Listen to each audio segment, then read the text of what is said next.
Or government could choose to counter inflation by collecting tax monies that it then takes out of use, thus reducing the money supply and restoring its value. To control deflation, which is the phenomenon of falling wages and prices, the government would simply spend more money into existence. With no competing private debt money creation, governments would have more effective control of their nation's money supply. The public would know whom to blame if things went wrong. Governments would rise and fall on their ability to preserve the value of money.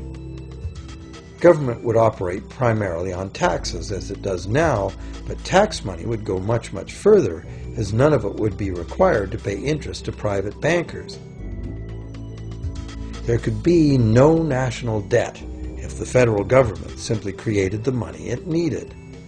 Our perpetual collective servitude to the banks through interest payments on government debt would be impossible.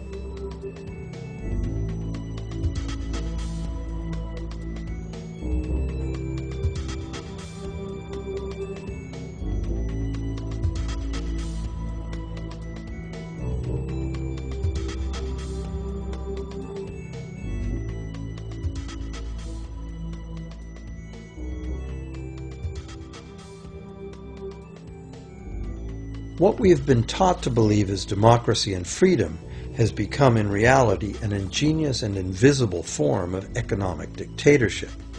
As long as our entire society remains utterly dependent on bank credit for its supply of money, bankers will be in the position to make the decisions on who gets the money they need and who doesn't.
Few people are aware today that the history of the United States since the Revolution in 1776 has been, in large part, the story of an epic struggle to get free and stay free of control by the European international banks.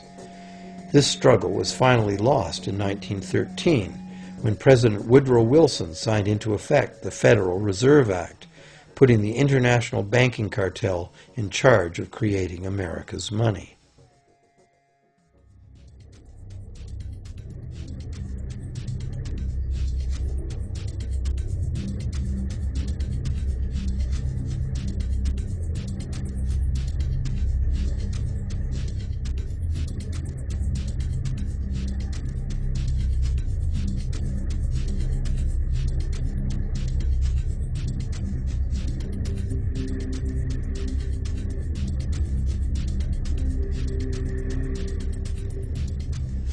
The power of this system is deeply ingrained. So is the educational and media silence on the subject. Years ago, a Canadian Deputy Prime Minister surveyed scores of non-economists, both highly educated professionals and common-sense people on the street, and found that not one of them had an accurate understanding of how money is created. In fact, it's probably safe to say that most people, including the frontline employees of banks, have never given the matter a moment's thought. Have you?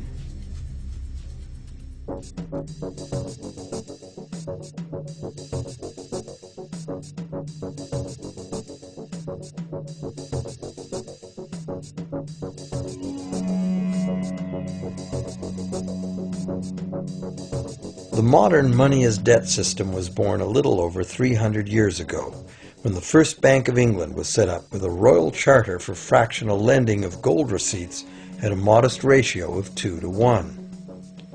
That modest ratio was just the proverbial foot in the door.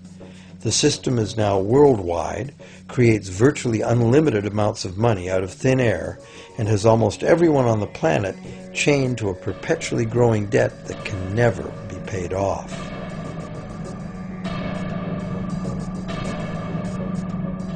Could it have all happened by accident? Or is it a conspiracy? Obviously, something very big is at stake here.